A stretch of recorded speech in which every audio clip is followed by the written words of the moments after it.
Right. बहुत सारी छिपकली के मन में ये भ्रम आ जाता है कि ये दीवार मैंने रोकी हुई है, अगर मैं ऐसे हट जाऊंगी तो छत गिर जाएगी। लेकिन क्या ऐसा है? तो बहुत सारे लीडर यहां चूक कर जाते हैं कि जब वो छत पर पहुंच जाते हैं तो वहां पर सुनना बंद कर देते हैं, वहां सीखना बंद कर देते हैं। तो मेरा सुझाव ये है दोस्तों, आप जीवन में कहीं भी पहुंच जाए, अपलाइन हमेशा अपलाइन रहेगी। और रही बात ग्लेज की, तो जो बात जनार्दन ने बोली है, चाहे कोविड आ गया हो, हम सब कोविड से निकल के आ गए हो, ग्लेज थी, ग्लेज है और ग्लेज रहेगी।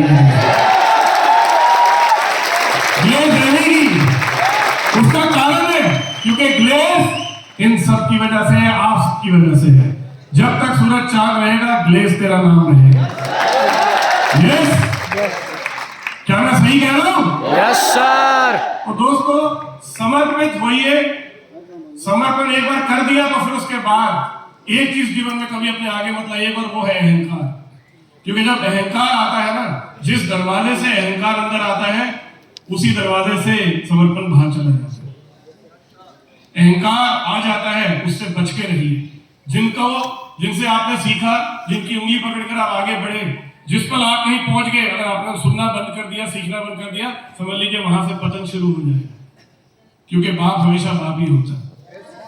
यस, तो इस बात को कभी भी भूलिएगा मत। क्लियर है दोस्तों? आगे चलते हैं। नेक्स्ट, फाइनली यहां पर एक बात लिखी है, पावे वही जो करे समर्पण, मिट्टी में भी सोना उपजे, अगर साफ हो मन का दर्पण। राइट, आगे बढ़ते हैं। जो अगला स है इसके बाद, सीखना। बिना समर्पण के क्या सीखा जा सकता है? आप सीख किससे सकते हैं? गुरु से, और गुरु के प्रति समर्पित होना बहुत जरूरी है। यस और नो? तो इसलिए दोस्तों, इस बिजनेस को अगर आपने करना, जैसे भी थोड़ी देर पहले कोई कह रहा था कि सीख, जब आप गोप जी कह रहे थे कि जब आप साइकिल नहीं जानते चलाना तो आपको डर लगता है, लेकिन जब आप सीख जाते हैं तो आपका डर भाग जाता है, डर खत्म हो जाता है। राइट। उसी तरह से दोस्तों, जो इंपॉर्टेंस सीखने की है इस बिजनेस में, वो बहुत ज्यादा है।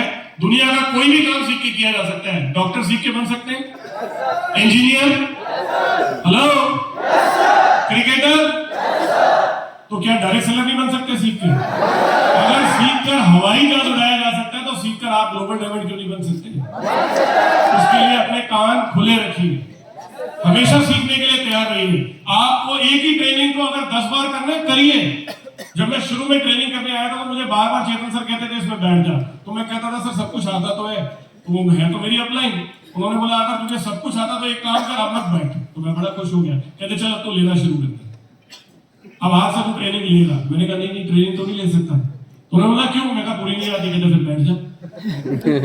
यही अपलाइन होती है। कहते या तो सुन ले या फिर बोल ले, और जब तक बोल नहीं रहा तब तक सुनता रहे, और जैसे लगे बोलूंगा उस दिन उधर से इधर आ जा, तब तक अटेंड करना है। तो सीखने की जो कला है वो ये कहती है कि आपको सिखाने के लिए सीखना है।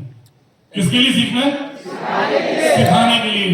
आप जब भी कुछ सीखें तो ये सोचे मुझे अपनी डाउनलाइन को सिखाना है। यस, स्लाइड सजाते रहिए। सीखने के ऊपर अगर मैं बात करूं तो जो सबसे बड़ा उदाहरण इस बिजनेस में मुझे लगता है वो हमारे बीच में यहाँ पर मौजूद है। उन्हें मैं बुलाना चाहूंगा, मिस्टर राजेश कुमार पासवान। आइए एक बार हम उनको सुनते हैं कि इस बिजनेस में ट्रेनिंग की क्या इंपॉर्टेंस है और क्यों इस बिजनेस को सीख के करना चाहिए। जोरदार तालियां राजेश पासवान जी। ये जोरदार तो नहीं लगनी मुझे।